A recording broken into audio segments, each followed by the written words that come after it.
Hello beautiful minds, Dubai থেকে আমি দীপান্বিতা। আজ চলেছি কালবা ফুজেরা ম্যানগ্রোভটা দেখতে।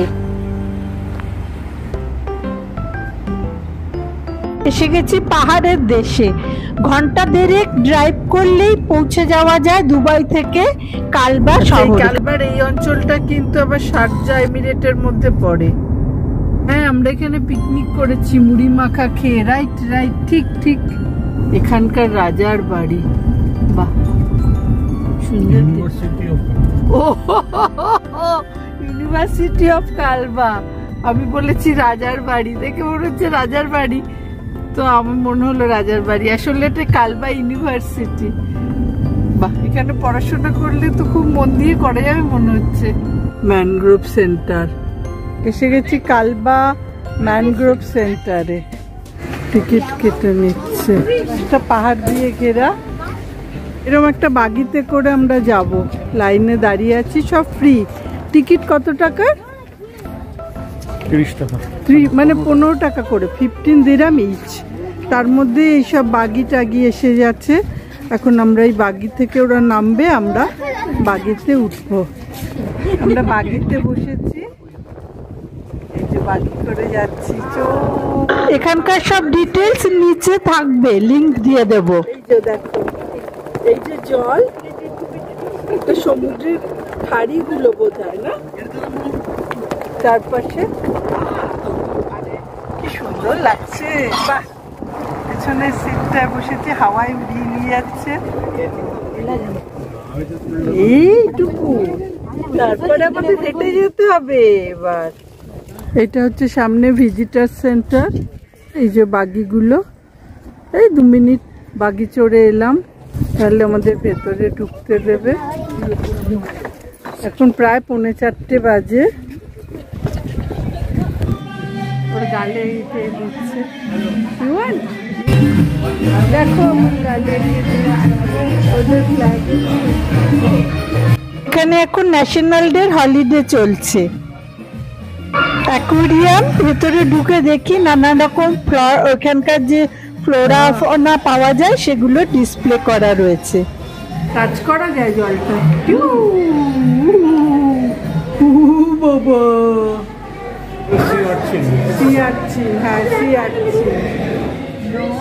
সব ফ্লোরা ফনা এখানে রয়েছে, এখানকার জলে রয়েছে।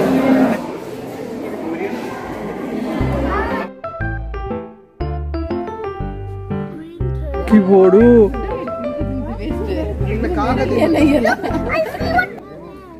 কাটলের বাচ্চাগুলোকে বড় করছে ওদের নার্সারি। গাছগুলো সব সমান করে কাটা। এখানে বাচ্চাদের খেলার সব জায়গা। প্রথম ম্যানগ্রোভস রুটস এত কাছ থেকে দেখবো, তার এক্সাইটমেন্ট তো আছে। আর এটাও সাথে ভাবছি ডিনারেও কেন নতুন কিছু খাই না, মানে ফার্স্ট টাইম কিছু খাবো এরম ভাবছি।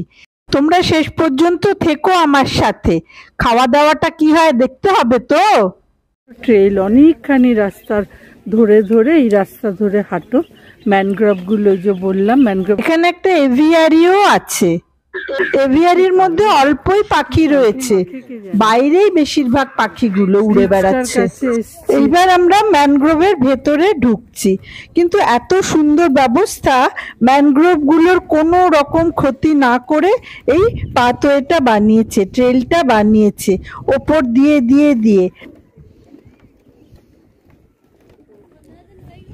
এবার আমরা ম্যানগ্রোভের ভেতর দিয়ে যাব। যদিও আমি পৃথিবীর সবচেয়ে বড় ম্যানগ্রোভ এরিয়া সুন্দরবন, সেইখানকার লোক, মানে কলকাতার লোক, কিন্তু আমার সুন্দরবনটা দেখা হয়নি। এই প্রথম আমার ম্যানগ্রোভ দেখার অভিজ্ঞতা হবে। উপরে উঠিয়ে দিয়েছে ব্রিথ করার জন্য, নিঃশ্বাস নেওয়ার জন্য। ওরা মাটির ভেতরে নিতে পারে না, তাই জন্য এরকম। এটাই হচ্ছে ম্যানগ্রোভের বৈশিষ্ট্য। মাটির ওপরে ওরা শিকড়গুলো উঠিয়ে দেয়। ম্যানগ্রোভ কোস্টাল এরিয়ায়, সমুদ্রের ধারেই দেখা যায়। পৃথিবীর সবচেয়ে বেশি ম্যানগ্রোভ এরিয়া আছে ইন্দোনেশিয়ায়, আর আমাদের সুন্দরবন তো সবচেয়ে বড় ম্যানগ্রোভ বন, মানে ফরেস্ট। পুরো জায়গা জুড়ে শেকড়গুলো সব, গাছ যত দেখা যাচ্ছে না কিন্তু সব শিকড়গুলো দেখা যাচ্ছে, রুটগুলো। আমিও প্রথমবার দেখলাম, আমাদের সুন্দরবনে যাওয়া হয়নি। ম্যানগ্রোভ মেরিন ইকোসিস্টেমকে ঠিক রাখতে তো হেল্প করেই, অনেক বড় বড় ঝড় ঝাপটা স্পেশালি সুনামি এগুলোকেও কিন্তু আটকায়। সারা পৃথিবী সব ম্যানগ্রোভস কনজারভেশনের কাজ চলছে।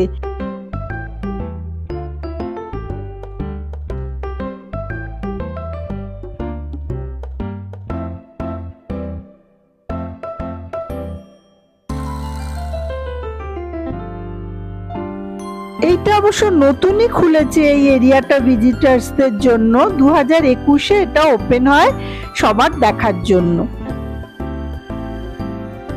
এই রুটসগুলো হেল্প করছে গাছগুলোকে নিঃশ্বাস নেওয়ার জন্য।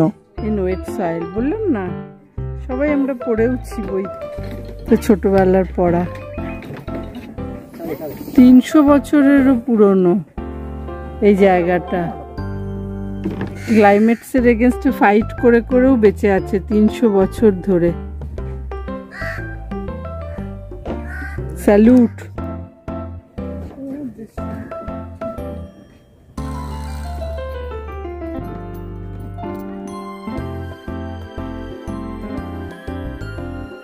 গুড়ি টুড়িগুলো, গাছগুলো বিশাল, সেগুলোরই নিঃশ্বাস নেওয়ার জন্য এত এত এত এত সব রুটগুলো ওপরে উঠিয়ে দিয়েছে। খুব ভালো লাগছে দেখতে, একটা অন্যরকম এক্সপিরিয়েন্স। এটা দেখিনি তো আগে, তোমরা হয়তো অনেকেই দেখেছো।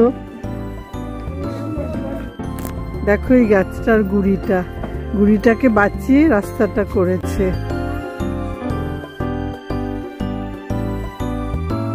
মাঝে মাঝে বার্ড ওয়াচিং টাওয়ার, অন্য নাম দিয়েছে, কি সব নাম একটা দিয়ে এরকম তৈরি করেছে।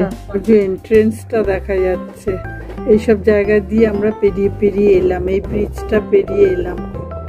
এবার আস্তে আস্তে ফেরার পথে, হ্যাঁ ওটা এভিয়ারিটা, ওই যে তাঁবুগুলো মাথার ছাদের ওপর, মানে ওপরে সেইটা। এত মোটা গুড়ি গাছটা, তো তাই জন্য এরকম হাজার হাজার রুট ওপরে উঠে এসছে নিঃশ্বাস নেওয়ার জন্য। নেচারের কত রকমের ব্যবস্থা, সবার দিকে অ্যাটেনশন। এরিয়াটাকে কোনো গাছগুলোর কোনো ক্ষতি না করে এই জায়গাটা বানিয়েছে আমাদের দেখার জন্য, সেটা অবশ্য সত্যি একটা প্রশংসনীয় ব্যাপার। তো দেখতেও পেলাম, অথচ গাছপালা বা ম্যানগ্রোভ এই এরিয়াটার কোনো ক্ষতি হলো না ওদের। ভালো লাগলো, বেশ ভালো লাগলো। তোমরা যারা দুবাইতে থাকো তারা তো আসতেই পারো, খুব অল্প সময় লাগে, ঘন্টা দেড়েক লাগলো আমাদের দুবাই থেকে এখানে আসতে।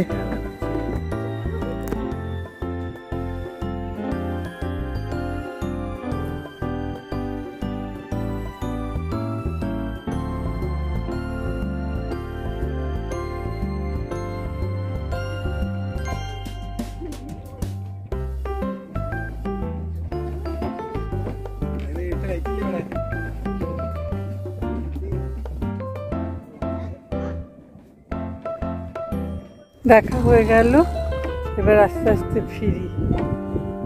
সব মিলিয়ে ওই ঘন্টা দেড়েক লাগে না, ঘন্টা দেড়েকে হয়ে গেল, ঘন্টা দেড়েক লাগবে। তুমি এখানে বসে থাকতে পারো, মানে বসারও জায়গা আছে, বসে থাকতে পারো, সুন্দর দাঁড়িয়ে দাঁড়িয়ে পাখিও দেখতে পারো ওয়াচিং টাওয়ারগুলোতে, সুন্দর হাওয়া। এখন তো এত ভালো ওয়েদার, কোনো অসুবিধা নেই, সেসব করতে পারো। তবে এমনি হেঁটে ঘুরে দেখতে মোটামুটি ঘন্টা দেড়েক এনাফ।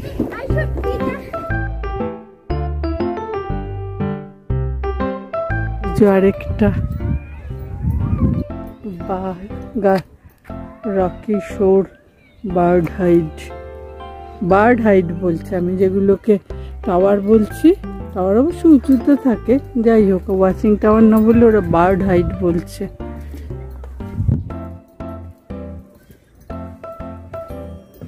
একটু বাদেই এখানে পাহাড়ের নিচে চলে যাবে সূর্যটা, সানসেট হতে দেরি আছে, কিন্তু যেহেতু এখানে পাহাড়ের নিচে টুক করে চলে যাবে, সুন্দর লাগছে।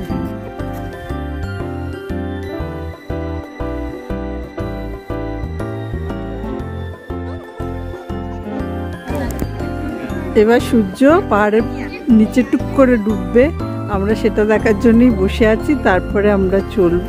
এই জায়গাটাও বেশ হয়েছে বসার জন্য। আরেকজন খুব মন দিয়ে নতুন ক্যামেরায় ছবি তুলছে, দেখি কিরম ছবি তুলছে।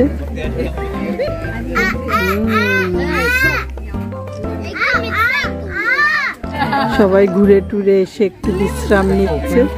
6:30 পর্যন্ত খোলা থাকে এটা, সকাল বোধহয় 10টা থেকে, সেটা আমি দেখে বলবো। আর নিচে সব লিঙ্ক থাকবে, দেখে চলে এসো, ভালোই লাগবে। বেশ একটা বেলা সুন্দর এরকম ওয়েদারে। ম্যানগ্রোভগুলো খুব ইন্টারেস্টিং। যারা আগে দেখেছো ঠিক আছে, যারা নতুন দেখবে আমার মতো তারা তো খুব পুলকিত হবে, মানে খুব ভাল লাগে। বেশ একটা কিরম বয়ে পড়া জিনিস চোখে দেখছি, ভালোই লাগবে।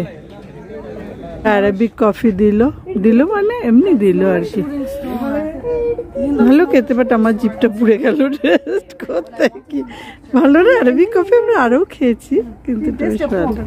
চলো অ্যারাবিক কফি খেতে খেতে, সানসেট দেখতে দেখতে, ফুজেরার পাহাড়ে সানসেট দেখতে দেখতে, হ্যাঁ একটা রকেট প্লেন বলি যাকে, সেই করে এবার বাড়ির পথে না আমরা যাব একটু ফুজেরা সিটি সেন্টারে।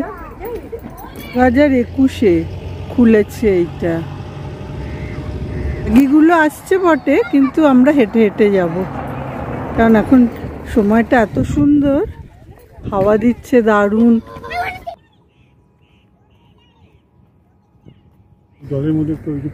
হ্যাঁ পিঙ্ক না কমলা, অরেঞ্জ। হ্যাঁ একটু পরে হয়তো পিঙ্ক হয়ে যাবে। বাহ বাহ, এই সময়টা থেকে খুব ভালো হলো। আমাদের টাইমিংটা সেদিনও খুব ভালো ছিল, আজকেও খুব ভালো হয়েছে, খুব ভালো। কালবা ইউনিভার্সিটির সামনে দিয়ে আমরা চলেছি ফুজেরা সিটি সেন্টারে। ওখানে গিয়ে আর্লি ডিনার করে নেব। ন্যাশনাল ডে সাজ,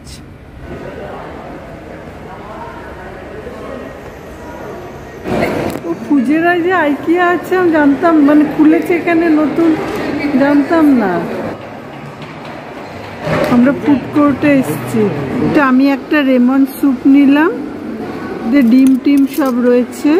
যে ডিম পাওয়া গেছে, এই যে এটা হচ্ছে ফ্রাইটা না, potato and onion fried tex mix. খোলো তো দেখি। হ্যাঁ খেয়ে দেখো এটা কেমন। এটা ভালো হওয়ার কথা, কারণ আলু 1 নম্বর। কেমন? হ্যাঁ এটা আমি বলেছি নিতে।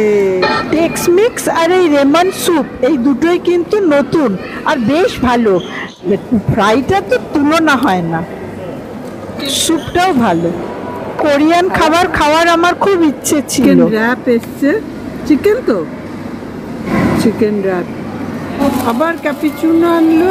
আর এটা যে কেন বারণ করলাম, একদম ব্রাউনি মিষ্টি খাওয়া ঠিক হবে না। আমার প্রথম ম্যানগ্রোভ দেখার এক্সপিরিয়েন্স তোমাদের সাথে শেয়ার করলাম। কেমন লাগলো তোমাদের জানিও, ভালো লাগলে তোমরাও অন্যদের সাথে শেয়ার করো আর লাইক দিও। আর এখনো যারা আমার চ্যানেলটা সাবস্ক্রাইব করোনি তারা সাবস্ক্রাইব করো প্লিজ। ম্যানগ্রোভসগুলো কাছ থেকে দেখা, নতুন ডিশ খাওয়া আর এরকম সুন্দর একটা সানসেট দেখার পর এবার বাড়ি ফিরে চলেছি। আশা করি তোমাদের ভালো লাগলো। আজকের মতো টাটা।